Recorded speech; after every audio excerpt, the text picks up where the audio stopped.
हम लोग किसके सामने सजदा करते हैं। तो फाइनली मैं दिखाने वाला हूँ आपको किसके सामने सजदा करते हैं। और सबसे पहले मैं गलतफहमी दूर करूंगा, हम मुसलमान किसी के सामने सजदा नहीं करते हैं। तो सो गाइज हम मस्जिद की लोकेशन पे आ गए हैं। ये हमारी मस्जिद है जो कि प्रतापगढ़ में पड़ती है, और प्रतापगढ़ के एक छोटे से विलेज दूबेपुर में पड़ती है। तो अभी मैं यहाँ पे हूँ और मैं आपको दिखाने वाला हूँ। सबसे पहले मैं अंदर चल रहा हूँ यहाँ पे, और ये मस्जिद में हम लोग एंट्री लेने से पहले गाइस ये दुआ पढ़ते हैं जो लिखी हुई है सामने, देख लीजिए आप ये, ठीक है। और उसके बाद हम अपनी स्लीपर यहाँ उतारते हैं, और उसके बाद सबसे पहले हम एंट्री लेते हैं कि अंदर। और अंदर आने के बाद मैं आपको सबसे पहले यहाँ दिखाऊंगा वजू करने से पहले दुआ। ये दुआ होती है जो कि हम लोग दुआ पढ़ते हैं, ठीक है। उसके बाद गाइज हम यहाँ पे बैठते हैं, और बैठने के बाद गाइज यहाँ पे हम लोग वजू बना, हम मुसलमान किसी के सामने सजदा नहीं करते हैं।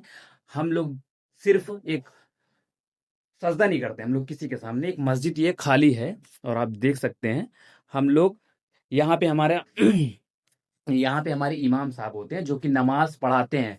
जिनको इल्म होता है, जो पढ़े लिखे होते हैं, जो काबिल होते हैं नमाज पढ़ाने के लिए, वो पढ़ा सकते हैं। काबिल होते हैं वो, चाहे इमाम साहब हो और चाहे एक फकीर हो, चाहे कूड़ा बिनने वाला हो, वो भी नमाज पढ़ा सकता है। और उसके पीछे एक बादशाह भी पढ़ सकता है, प्रधानमंत्री भी पढ़ सकता है, कोई भी पढ़ सकता है, अगर वो इल्म रखता है। कूड़ा बिनने वाला अगर उसके पास इल्म है तो वो यहाँ खड़ा होगा जहाँ पे इमाम साहब खड़े होंगे जो कुरान हिफ्ज करे होंगे।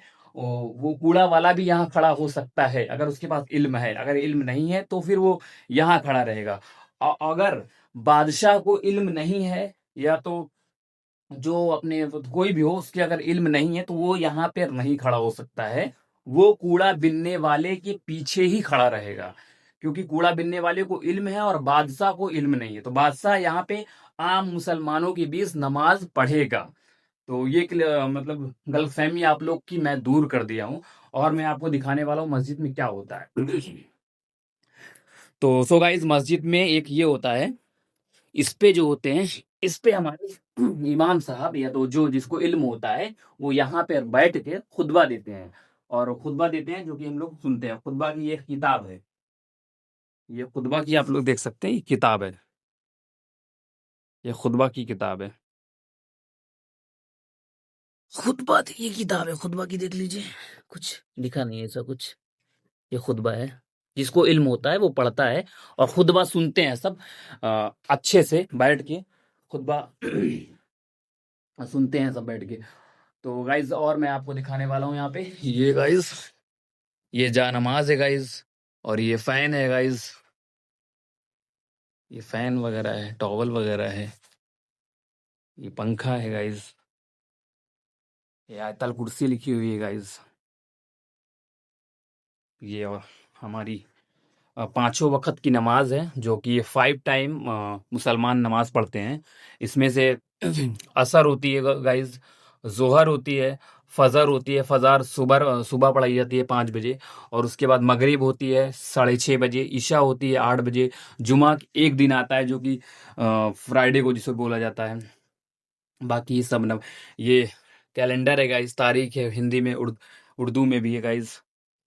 ये हमारा पारा है गाइस, जिसको ये कुरान जो होता है गाइस, तो कुरान 30 एक कुरान होता है, तो वो कुरान एक बनता है, और उसको डिवाइड जब कर दिया जाता है तो वो पारा बन जाता है। तो गाइस इसमें पारा वगैरह है, देख लीजिए। इसमें एक एक पारा होता है, इसमें भी पारा है गाइस। और ये कुर्सी है गाइस जो कि जो मतलब बैठ नहीं पाते हैं तो वो इशारों से नमाज पढ़ सकते हैं। तो जैसे कि कोई नहीं बैठ पा रहा है तो वो इशारों से नमाज पढ़ सकता है। और जो लेट गया है, नमाज तो फिलहाल किसी हालत में माफ नहीं है।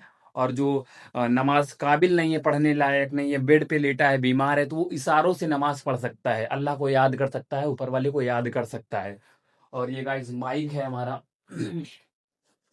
इससे अजान दी जाती है। माइक खराब है तो हम लोग मुंह से अजान दे देते हैं।